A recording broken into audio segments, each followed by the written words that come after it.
In this module, I'm going to cover the control type. So if you remember, I have been talking a lot about you implement controls, uh, you create a policy.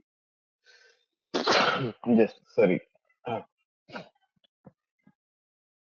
yeah.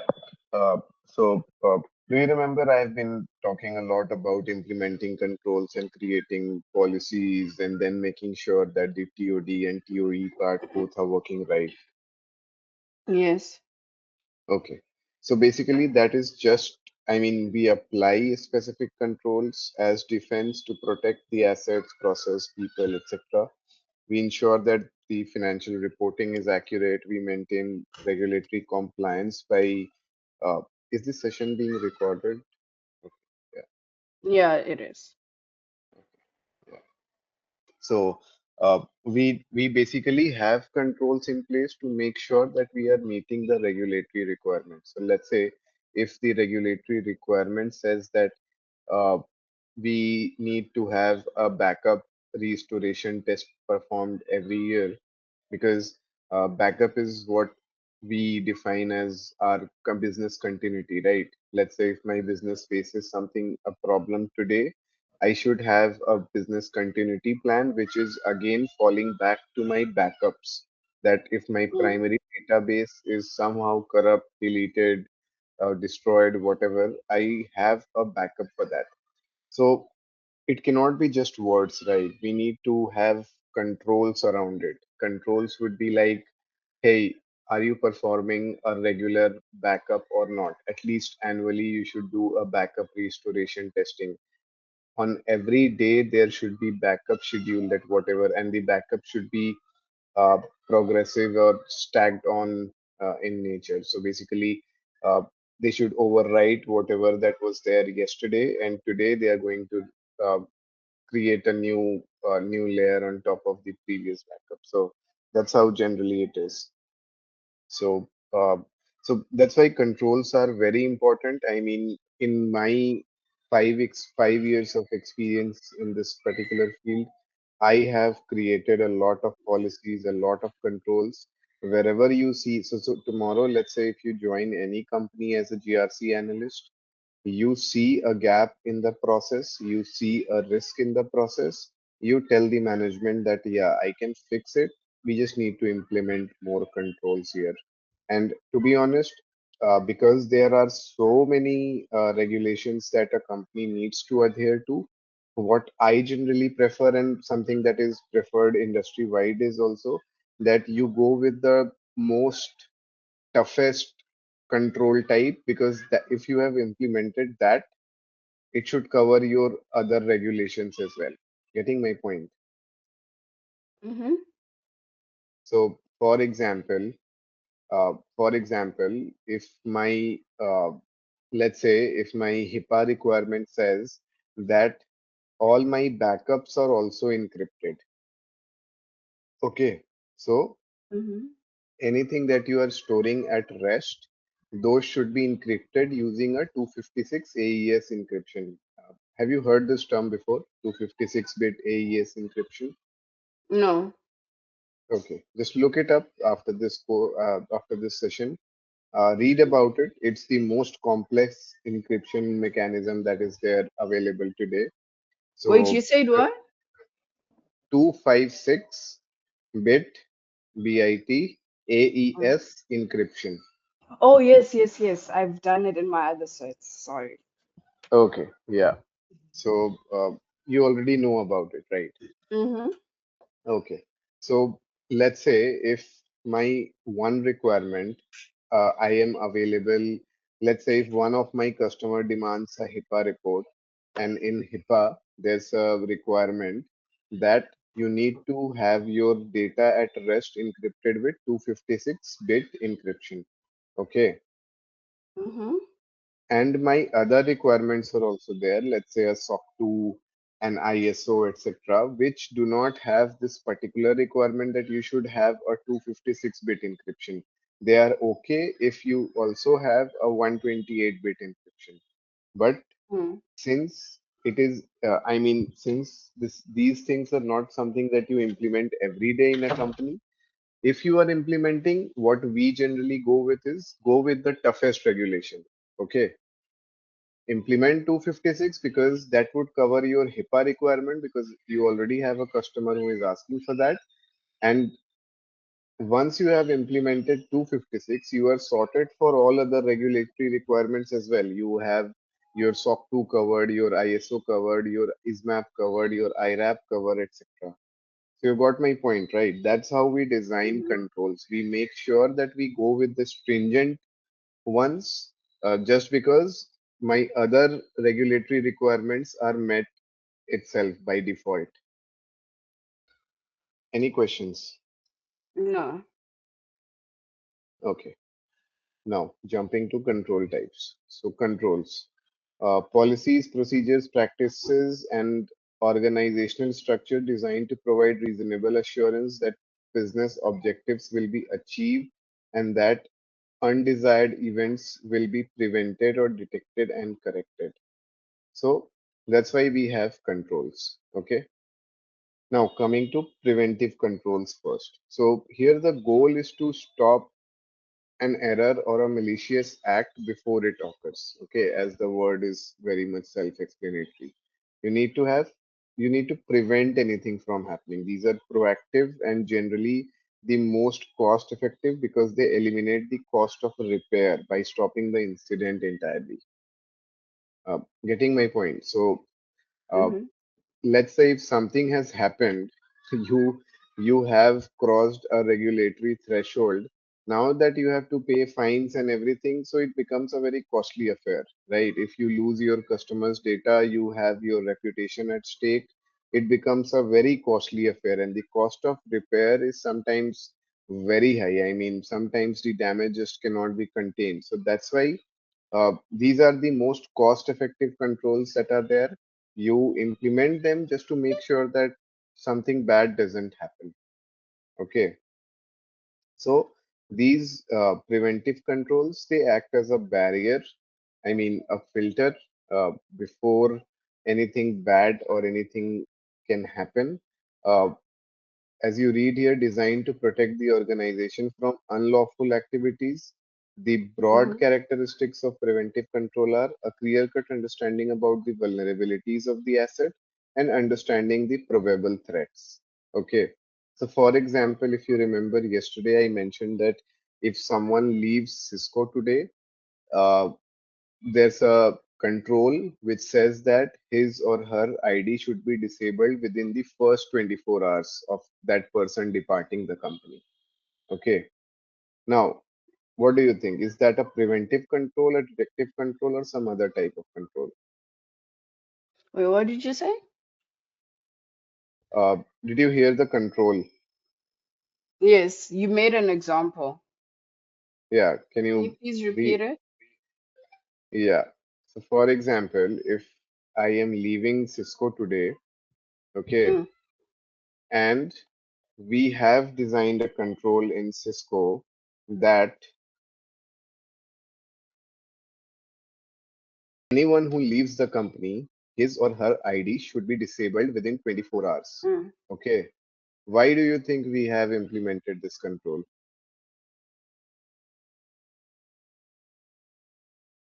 Well, besides the fact that you're no longer necessary, I think it's also for data breaches, No like to longer protect necessary for whom? For the company for or the for me? company. No, for the company. Right. So what are they doing with using this particular control?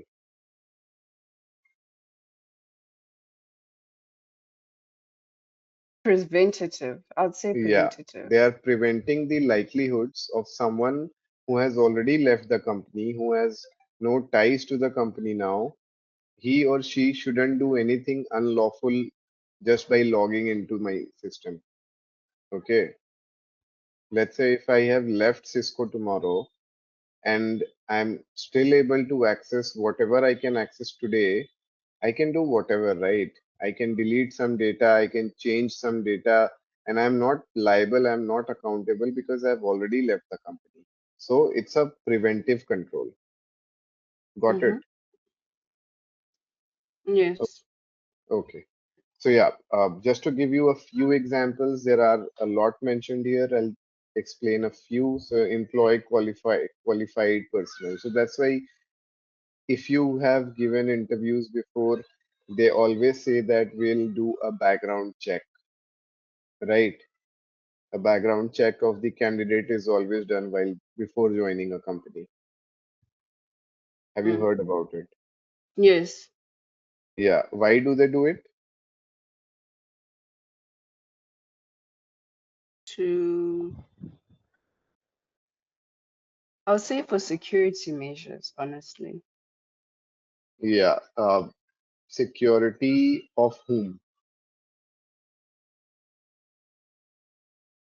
Of the company, because you're entering the company, so they need to verify Yeah, of that the you have company, of the colleagues, of the other people working there. So let's say if somehow tomorrow you are responsible for hiring a candidate and you hire a convict, I'm not saying that, a convict cannot change, but let's say if that person is Mm-hmm. dangerous, right? So that's why a background check is very important. Let's say if you have hired a fugitive, someone who is on the run, what will you do, right? So these are my preventive controls. Why I have a background check is because I want to make sure that I'm not hiring the wrong person. Segregation of duties. Ensuring the person who requests a payment, for example, is not the same person who approves it. That's why we have segregation of duty. Mm-hmm. Getting it? If I am the one Mm-hmm. creating a payment request and I am the one approving it, I can approve anything because I am creating it and approving it. So that's why we have segregation of duties that if Harsh is creating a payment request, Vanesha should be approving it. Someone else should be doing that. That's where we are Mm-hmm. segregating the duties. So it's a preventive Yeah. control, right? Mm-hmm. Access controls using multi-factor authentication or biometric to prevent unauthorized entry. Why are we doing it? Make sure that no, if this is my laptop, only I can log in into it using my multi-factor authentication or my biometric, right? Mm-hmm. Training of staff, same thing. Authorization of transactions. Someone should be approving always, right? Validation and checks in the application. So this is all preventive. Firewalls, preventive. Antivirus, preventive. Passwords, preventive. Okay. Mm-hmm. No, but honestly, I genuinely don't believe that someone who's been convicted can get a job though. I mean, maybe they can, but obviously people will be suspicious and stuff. Why Like, don't they would get you it? hire? No, Why I'm don't just they saying get it? generally. No, no, I totally agree with your point. Generally, it's the Mm, case even in India as well. But why don't they get it? Because of the background check, right? yeah. Because there's a control. Someone like you or me, someone from the GRC department must have told the HR department that, hey, you cannot just hire anyone. You need to do a background check of that person. Mm, So I'm preventing the likelihood of anything bad happening to my colleagues, to my company, right? mm, So your point is right. Generally, convicts, someone who has a running case on them, they are not hired in a company. mm, Why? Because we are minimizing the risk. yeah. Okay. For example, tomorrow my client gets to know that the one they have been interacting with is charged of a murder. Definitely, they'll tell me, hey, boss, take your guy away. I want to take my business away with you. I'll do it with someone else. So Mm. that's why background checks are just, this is just one example, but yeah, you can extrapolate. Yeah, they really get a second chance, honestly. Yeah. Okay. So what I want you to do is, once you are looking at this particular training session again, what I want you to do is for the types of control that we are going to discuss today, Mm, I want you to identify at least one or two control in each of the areas that you feel. For example, preventive controls, we have whatever the basic controls you understand, access management, change management, mm, segregation of duty, etc. Mm. Next time, you tell me a few controls that you think that should be there, preventive, Mm-hmm. detective, and whatever we are going to discuss next. Mm-hmm. Okay? Yeah. Yeah, I think it's definitely about a refresh because these things were in the previous set. So I think I need a bit of a refresh. Okay. Yeah. Okay. Coming to detective controls. So these are the warning systems basically. The goal is to identify and alert the organization that an error or incident has occurred or is currently in progress. Okay. These Mm-hmm. controls do not stop the event from happening, they simply turn on the light so you can see it. Getting my point, detective. You detect something that is happening or is in the process, something that has already happened, and now or is in or currently in progress, and some control flags that hey, you need to see this. You cannot ignore this particular thing that is happening. So that's what my detective control is, and detective is mostly monitoring, logging, auditing control. So anything that is monitored, that comes under a detective control. That's what we do, right? Let's say if we have vulnerability scanning for all my applications scheduled on a daily basis, what we are trying to detect that if any malicious activity is happening or not, right? Mm-hmm. Some might argue that why you tell me that, let's say when I'm talking about monitoring a particular vulnerability scan, you understand the term vulnerability scanning, right? Mm-hmm. It's happening in my company for a particular product on a daily basis. Okay, Mm-hmm. why cannot I say that it is a preventive control? Why do I say that it is a detective control? You answer. Because it doesn't prevent the incident from happening, but it tells you that it's about to happen. Right. Yeah. So it's not something that can prevent anything from happening. It will alert the user that, hey, look at this, something bad has happened or something unusual, some unusual activity is happening. So that's why Mm-hmm. monitoring, logging controls are always detective in nature. Okay. Mm-hmm. So now just reading through the slides, which detect and report the occurrence of an error, omission, or malicious act in the information system. The main characteristics of detective controls are clear understanding of lawful activities so that anything which deviates from these reported is reported as unlawful, malicious, etc. Okay, so we report on the deviations, and established mechanism to report unlawful activities to appropriate personnel or group. Okay, interaction Mm-hmm. with the preventive control to prevent such acts from occurring. So this is very important. Detective controls often work often work adjacent to the preventive controls. For example, I have my firewall set up and I have a monitoring of the firewall logs as well. So these two work together, preventive and detective, they work together so that I get a full security posture of my company. Okay, so because firewalls are there, I am almost preventing 99% of malicious acts on my environment. But let's say that 1% risk that is there, if someone still exploits that, my detective control, because I'm monitoring the firewall logs, my detective control is going to flag that, and I can alert the concerned person that, hey, look at this particular IP address. This is trying to uh, enter into our system unlawfully. You got the point? Mm-hmm. Mm-hmm. Okay.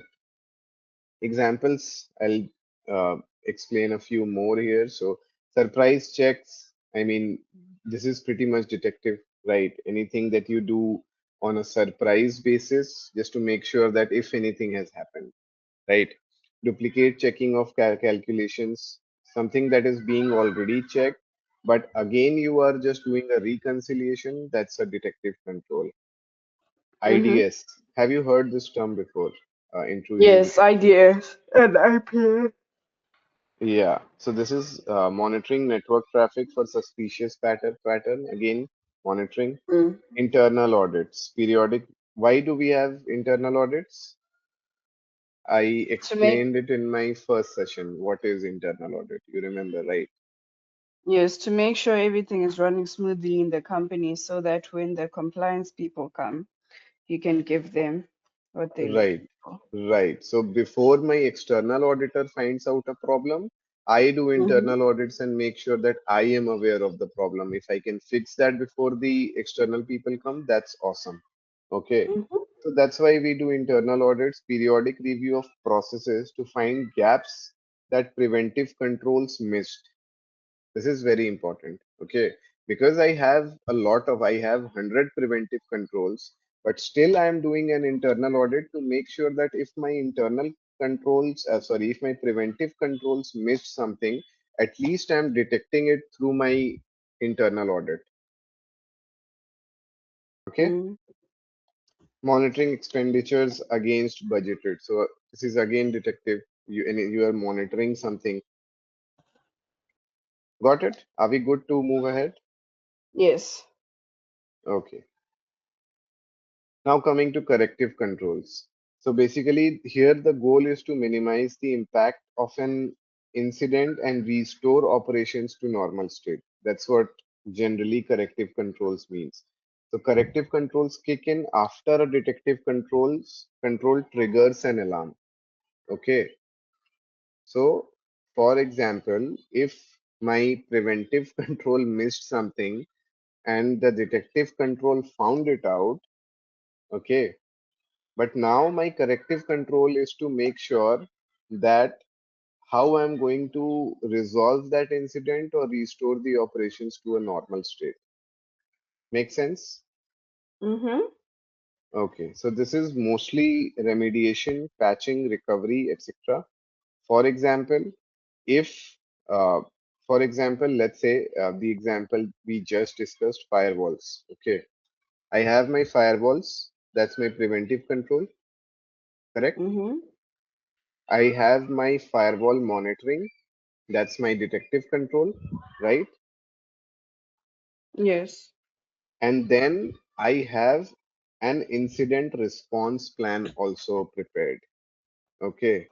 So that would be my corrective control. Okay. For example, something that got into my system, preventive control missed it. Some control because I have a monitoring tool that is there. It flagged it. It detected the problem. I have my detective control working absolutely fine. And then I have designed a corrective control as well that if an unknown IP enters the system, this is an incident for the company. This is the plan that I have prepared, and you need to block that IP, blacklist that IP, etc. So that would be my corrective control for that problem. With me? Mm-hmm. Okay. So now just reading through the slides. So preventive and detection alone cannot be effective unless there is an appropriate corrective mechanism in place. Something that I explained right now. The main characteristics of corrective controls are minimize the impact of the threat, identify the cause of the problem, correct error arising from a problem. All good? Mm-hmm. Okay. So let's say contingency planning. Contingency, you understand the word, right? Contingency. Yes. This is the backup of your backup. Okay. Mm-hmm. Uh, Mm-hmm. if my plan A fails, I'll fall on to plan B. But if my plan B fails, then comes my contingency plan. Okay. Mm-hmm. So plan A would be my preventive control. Plan B would be my detective control. But if both of them kind of failed or plan B gets activated, I'll also make sure that I have a contingency plan as well. Okay. Mm-hmm. Backup procedures. This is very important. I mean, a very important corrective control because here, like I mentioned, restoring. We are restoring a system from a clean backup after a ransomware attack. Okay, let's say if one of my database is hacked by a hacker and is asking for ransom, I'll just tell them that I'll delete the data, you delete the data, you do whatever you want to do with it. I'll restore my data from a clean backup because I have a backup procedure defined and I have a backup in other region as well. Mm-hmm. Make sense? Okay. Mm-hmm. Rerun procedures, again, something that we discussed. Basically, this is uh, once the corrective, once the detective control triggers an alarm, then when you rerun something or you are checking it again, that becomes a corrective control. Okay. And then change input value to an application system. So, for example, if uh, how do I explain you this? So let's say if my detective control has identified something and I want to make sure that my corrective control is working in tangent with the, adjacent to the detective control. How do I test it? I make sure that I change the input value. So let's say, for example, uh, currently, uh, currently I have a system where it is giving me a list of admin users. Okay. And Mm-hmm. uh, there's a control that if someone unauthorized gets access to this, someone should be notified. So that someone should be notified is my corrective control. Okay. Mm-hmm. So here I'm changing the input value. I mean, although I was looking at the admin accounts first, but now I'm more concerned because this is a corrective control. I'm more concerned that it someone should be alerted about it. It's not that you just found out and you are just sitting there. You need to alert someone as well. Mm. Okay. And there could be other examples like disciplinary actions, so updating HR policies or terminating an employee after a confirmed compliance violation. So let's say you have uh, someone has done something unethical in a company, the corrective control would be to remove them. Okay. Mm. Patch management. Patching is also a corrective control. I'll just add it here. Yeah. So anything, deploying a software update to fix a vulnerability that was already exploited. So that becomes my corrective control. All good? Yes. Okay. Now coming to the most important part, this is the compensatory control. So this is very important. Have you heard this term before? Compensatory Ye- control. yes. Okay, you have heard about it.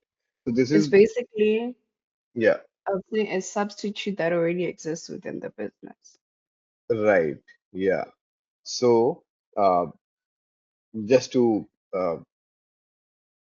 the goal here is to provide an alternative safeguard when primary control is maybe impossible to implement or Mm-hmm. operationally difficult to implement, maybe it's expensive. So that's when we fall back to the compensatory controls. Okay. A Mm-hmm. compensatory control must meet the intent of the original requirement also and provide a similar level of risk reduction. So, why are we having controls? To reduce the risk, right? So, that's why Mm-hmm. whenever I'm looking at my compensatory control, I need to make sure that it is covering my original risk as well. Otherwise, why would I have it? If it is not covering my risk, what's the need of another control, right? So Mm-hmm. this is actually plan B. So uh, for example, uh, auditor comes to check access management.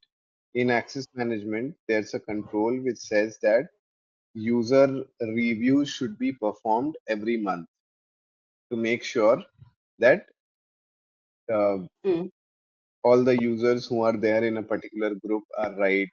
Anyone who has left the company should not be a part of that particular group. I mean, the user should be disabled. And also, for example, this is something that I have already faced a few times. Uh, there are chances if in some companies access reviews are still manual. Okay, in my company that is fully automated, that's fine. But let's say companies where access review is still manual and they miss a month or they miss a particular user group, for example. Okay, they missed a user group in which Vanessa was also a part of that particular group. They missed Mm. that entire group. Okay, in the user access review because they are doing things manually, and sometimes even automated reviews fail because generally even in automated reviews we have defined user groups, we have put in all users into some of the group, and then groups are reviewed. Okay, the group owner Mm. gives confirmation that whether this person is still required or not. So for example, if a group is missed, Vanessa was a part of that particular group. So Vanessa's access review was never done. Okay. And the auditor finds that out that, hey, you have missed this particular group. And I think that Vanessa could still have access to your system because you didn't do the access review for her, right? What could be the compensatory control for this particular problem? Here, hold on. Oh, nice. Wait, compensating control for what problem? The problem is that during the access review, I am an external auditor. In Mm-hmm. your company, I came for external audit. I Mm-hmm. asked for access review evidence. You provided Mm-hmm. me, hey, these are the 10 groups that we have identified for access review. Each and every user who is there is reviewed and approved. Okay. Mm. But I found Mm-hmm. out that there were 11 groups. You reviewed Mm. only 10. Okay. So Mm-hmm. in the 11th group that you missed in your review, I found out that, hey, Vanessa's name is still there. She was part of the 11th group, but her access was never reviewed. I mean, I don't know whether she should have access to it, access to the particular group or not. Mm. Mm. How are you going to convince me that, hey, we have a compensatory control for this? I think I would give you a previous review. A previous month's review. Mm. Uh, Not exactly a compensatory control, first thing. And also Mm. I'm not convinced if you have missed if you have missed the 11th group this time, maybe you could have missed the 11th group last time as well. Mm. So I'm not convinced. Okay, please take this one. Okay. Yeah. So in any company, like we have been discussing since past two sessions, there's Mm-hmm. always a control for access provisioning. There's always a control for access deactivation, right? Mm. When I say that whichever group Vanessa has access to, someone must have approved Vanessa's access, her manager, right? Yes. Are you with me? Yes, I'm with you. Yeah, someone must have approved your access. And I also have another control in my company which says that if Vanessa left the company, her access would be disabled within 24 hours. Okay. Mm-hmm. So now just think that if my these two controls, the other two controls, access provisioning and access deprovisioning, if those are working fine, can I say that even though I missed the 11th group in which Vanessa was a part, I know we missed that group. I know that user access in that particular group were not covered for review, but it's a fact that Vanessa I can show you that Vanessa had approval of her manager before getting access to this particular group. And Mm. also, if Vanessa had left the company yesterday, her access would have been disabled within 24 hours. So even if we missed her in the review, I can show you evidence that her access was disabled. So that becomes my compensatory control. Make sense? Yes.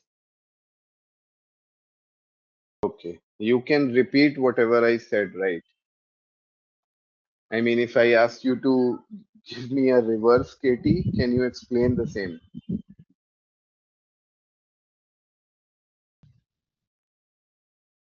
Okay, maybe a bit later because it's still getting into my brain. I'm still processing it. Okay. Just here, see, compensatory controls are very important. If Mm-hmm. you are giving an interview sometime down the line, people are going to discuss compensatory controls with you. This is pretty important in GRC. Okay. Mm-hmm. Mm-hmm. Hear this recording again about compensatory controls. And Yes. whenever we have our next session, you explain me what compensatory controls could be. Mm. Okay. Give me a different example. Yeah. Yeah, I think I definitely need to hear things a few times for them to stick. Yeah, I totally understand that. But do hear them and think whenever you are listening to any recording, just think in your own terms as well. I have Yeah. given you example, you think of another example, so that's how you will have two examples with you, right? Mm-hmm. So think in those terms. Are we good with the compensatory controls? Yes, we can move on. Okay. So it's like, for example, do you drive? No, I don't drive yet. Mhm. Okay, you don't drive, but you understand the basics, right? Right. We have Yes. brakes, we have the brakes pedal, and then we have a handbrake as well in a Mm-hmm. car. Have you seen Mm-hmm. the handbrake? Yes, I've seen the handbrake. Okay, so you can say that my handbrake is my compensatory control. If my brakes fail, I still have a brake in my hand. So that's my compensatory control. Okay. Mm. For Yes. example, in your house, if you have a Amazon Ring or something which records people entering, exiting, even if someone claims that I have not entered, but you have a compensatory control for that, you can show them the CCTV recording that hey, you entered my premise. So that becomes your compensatory. Now think of it in this term. Okay. Mm-hmm. Read through the slides whenever you are looking at this again. Yes. Okay, I have Mm-hmm. uh, tried to kind of cover the essence of compensating control. Uh, Mm-hmm. you can just read about it, and maybe in next class we can discuss. Mm. So, a robust GRC framework never relies just on one type. If a preventive control, for example, a lock fails, a detective control, which could be a camera, should catch it, and a corrective control, uh, which is again how you are going to respond, should fix it. And when any of these are missing, we use compensatory controls to bridge the gap, basically. So this is how a risk assessment looks like. uh, if you remember, we discussed the impact score. So this is for quantitative. This is the Mm-hmm. impact rating, which is for high, medium, low. Impact type, these are the different impact types that could be there: regulatory, legal, reputational, customer, operational, etc. And then Mm-hmm. severity. So, major breach, significant impact on company's reputation, event causing decrease in 50 to 100% of productivity. You can read through it. Okay. Yes. Types of impact: regulatory, legal. Description: potential negative impact on organization due to breach of applicable laws and regulations causing large penalties. Reputational. impact on customer, financial status, or social capital, resulting in damage to a firm's reputation and customer experience. Okay. Mm-hmm. Operational impact, impact on critical business due to occurrence of any event. So whenever you are doing any risk assessment, you need to also mention the type of impact it is going to have. And broadly, the type can revolve within these three. It could be a regulatory legal impact, it could be a reputational or customer impact, or it could be an operational impact. Make sense? Yes. Okay. Okay.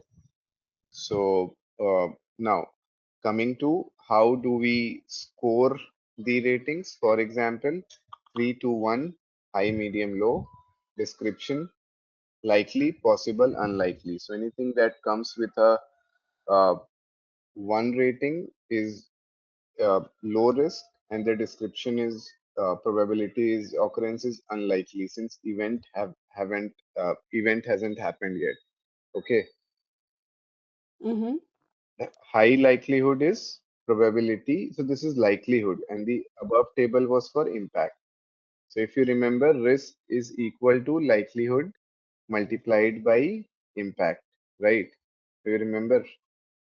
Yes. High likelihood and high impact.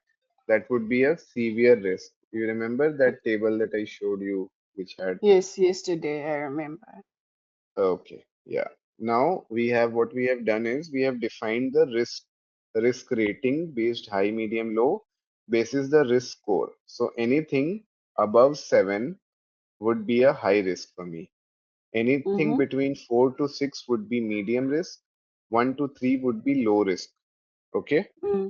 And then if you remember, I also mentioned that we'll discuss a risk heat map.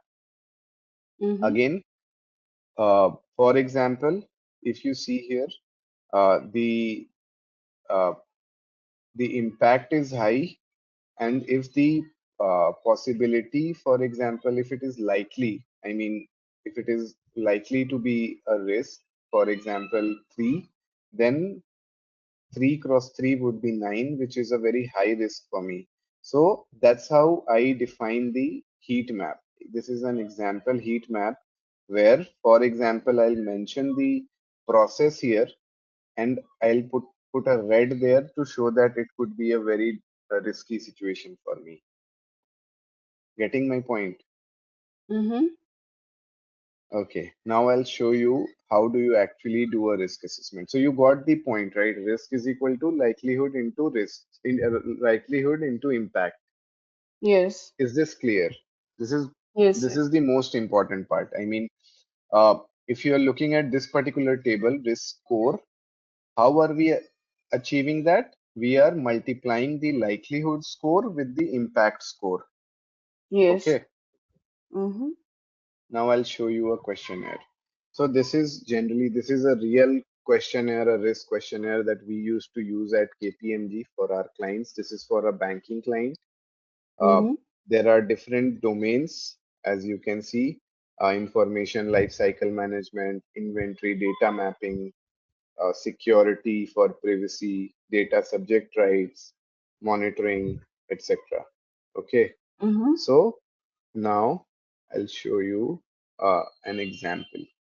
For example, if we are looking at this particular, just a second, yeah, is the application, because we are now data mapping. This is one of my question, that is this application customer facing? Okay, Mm-hmm. response is where I'll get the response from that particular team, yes, no, or NA. For example, I get a response that yes, this is a customer facing application. What evidence I'll collect? The evidence I'll collect is application front end screenshot, that yeah, show me how your customers are able to access this data.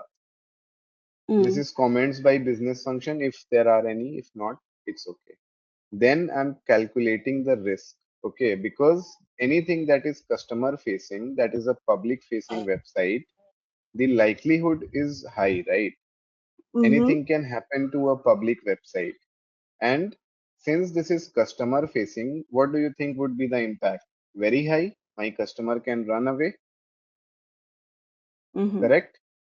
Yes. I give an impact score of 3 as well. And if you remember, while we were discussing the risk analysis bit, we discussed that it's based on judgment, on expert judgment, mostly, right? Mm. So this is my judgment that since this is the website is public, the likelihood of malicious actors exploiting that is very high. And since it is customer facing, the impact could be very high. My customer could be impacted, and customer is the king. So I give a 3 and a 3 here, which is my highest rating. You remember? Mm-hmm. For impact, my highest rating score is 3.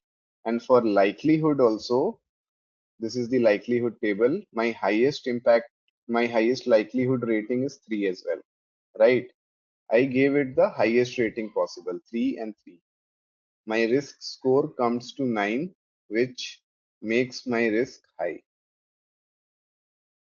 Getting my point. And then Yes, I I am do. come I'm yeah, and then I'm coming to risk mitigation strategies, because once you have identified the risk, you say that hey, this is very risky and all.